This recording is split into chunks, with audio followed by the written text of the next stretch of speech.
Hello, my dear children. Welcome to Hidayah online class. I am Prasida, your social science teacher. So let's start our social science class.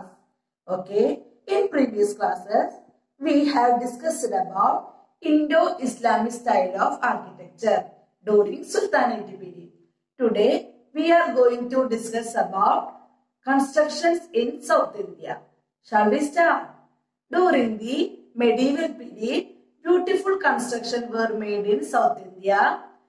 Vidala Swami Temple and Asara Rama Temple built during the medieval period. Listen, Vidala Swami Temple and Asara Temple are important temples built during the medieval period by the Vijayanagara king of South India.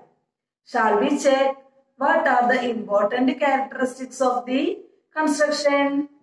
They are multi-storied and built of chiseled rocks. Mandabas were built adjacent to the temples. Pillars with carvings were constructed. Temples were expanded. Okay, listen. What are the important characteristics of the Vidala Swami Temple and Hasara Rama Temple? First one, they are multi-storied and built of chiseled rocks. Mandabas were built adjacent to the temples. Pillars with carvings were constructed. Temples were expanded. Okay, understand? During the 16th century, the Portuguese introduced a new style of architecture in India. It is known as the Gothic style. During the 16th century, the Portuguese introduced a new style of architecture in India. It is known as the Gothic style.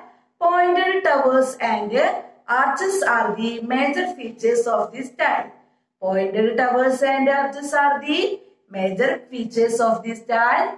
St. Francis Church in Kochi and Born Jesus Christ Church in Goa are the example of this style. Okay, listen. St. Francis Church in Kochi and Born Jesus Christ in Goa are the example of Gothic style. During the 16th century, Portuguese introduced a new style of architecture in India is known as Gothic style. Pointed towers and arches are the major features of this style. St. Francis Church in Kochi and Born Jesus Church in Goa are the most important example of the Gothic style. Okay, understand? Music and painting of medieval period. Shall we start? Apart from architecture, music also flourished during medieval period. Carnatic music flourished in South India. Purandara Dasa was the famous Carnatic musician of the age. Purandara Dasa was the famous Carnatic musician of the age.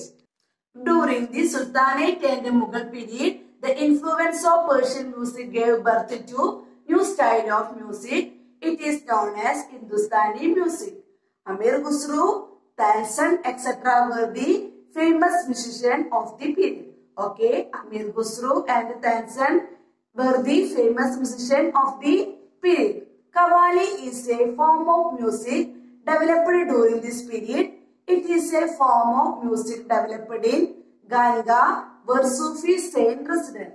Okay, the spiritual song composed in Urdu are sung in tune to the fast rhythm of different musical instruments. Amir Khusro played a major role in the development of music. Musical instruments evolved during this period. Tabla, sitar are example of such instruments. Okay, clear? Several remarkable changes were apparent in the field of painting too. The major themes were from the Ramayana, the Bible, royal life and nature were the themes adopted for painting during that period.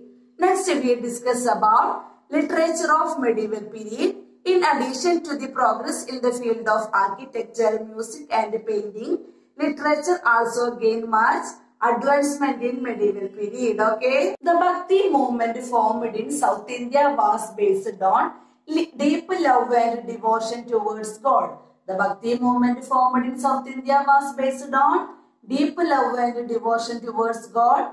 The Alvas and Nayanas are the two streams of Bhakti movement. The Alvas and Nayanas are the two streams of the Bhakti movement. The Alvas are Vaishnavites and Nayanas are Shaivites.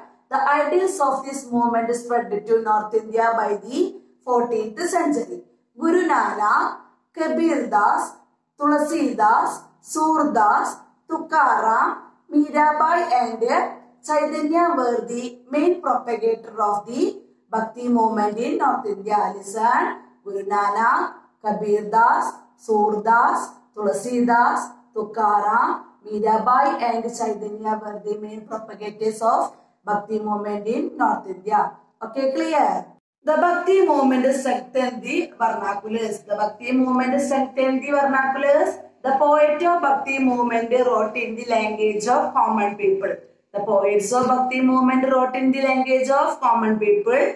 It stimulated the development of the following regional languages: Malayalam, Telugu, Kannada, Marathi, Hindi, Bengali, Gujarati. Okay, understand?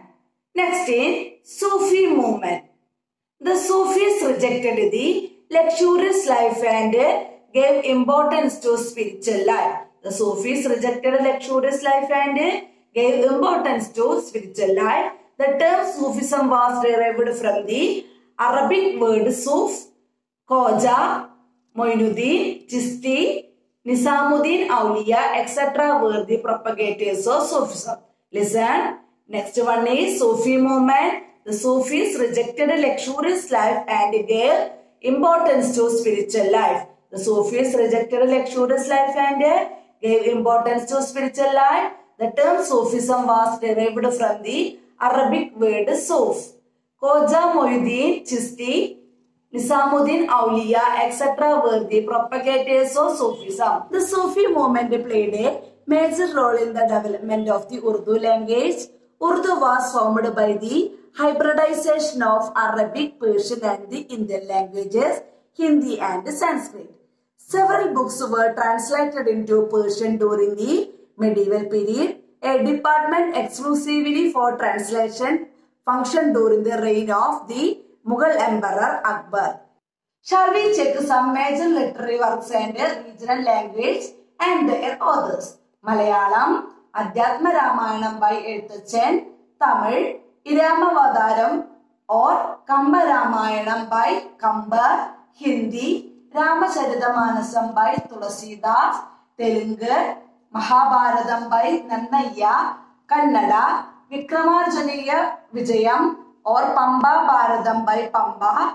Odia Mahabharatam by Sarala Dasa. Marathi Bhagavatam by Eknath. Gujarati Bhagavatam Premananda. Bengali Ramayanam Krittivasa. Okay, listen. Malayalam Adhyatma Ramayanam by Ezhuthachan. Tamil Iramavadaram or Kamba Ramayanam by Kambar. Hindi Ramacharitamanasam Tulsidas. Telugu Mahabharatam by Nannaya. Kannada Vikramarjuna Vijayam or Pamba Bharadam by Pamba. Odia Mahabharatam by Sarala Dasa. Marathi Bhagavatam by Eknath. Gujarati Bhagavatam. Premananda. Bengali Ramayanam Krittivasa. Okay, understand? Many Sanskrit texts including the Ramayana and the Mahabharata were translated into Persian during that period. It was Dara Shah, the son of Shah Jahan, who translated the Upanishads and the Atharva Veda into Persian. The translation played a major role in spreading the knowledge and culture of India to the other part of the world. Okay, students, today you have learned about the changes brought in the field of music and painting in medieval India and also the role of Bhakti and Sufi movement in medieval India. That's all from this chapter.